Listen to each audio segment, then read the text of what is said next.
வணக்கம். நாம் பூமியை தண்ணீர் கிரகம், வாட்டர் வேர்ல்டு, ப்ளூ மார்பிள், அது 70% தண்ணீராலானது என்று சொல்லிக் கொண்டிருக்கிறோம். ஆனால் பூமியின் அளவோடு ஒப்பிடும்போது பூமியின் மொத்த எடையில் 0.02% தான் தண்ணீர். பூமியின் மேற்பரப்பில் உள்ள தண்ணீர் அதன் அடியில் இல்லை.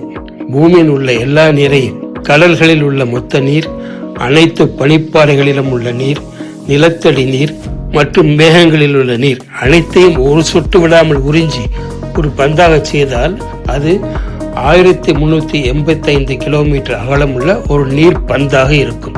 அதை பூமியின் மிகப்பெரிய 12742 கிலோமீட்டர் அகலத்துடன் விட்டால் ஒரு பாஸ்கெட் பால் அருகில் ஒரு கோழி கொண்டை வைத்தது போல்தான் இருக்கும். சமுத்திரங்கள் மிக பெரியதாக தோன்றுவதற்கு காரணம் அவை பூமியின் மேற்பரப்பில் ஊசினால் போல் படர்ந்து பூமியை தன் நீல நிறத்தால் கட்டிப்பிடித்திருப்பதால் தான்.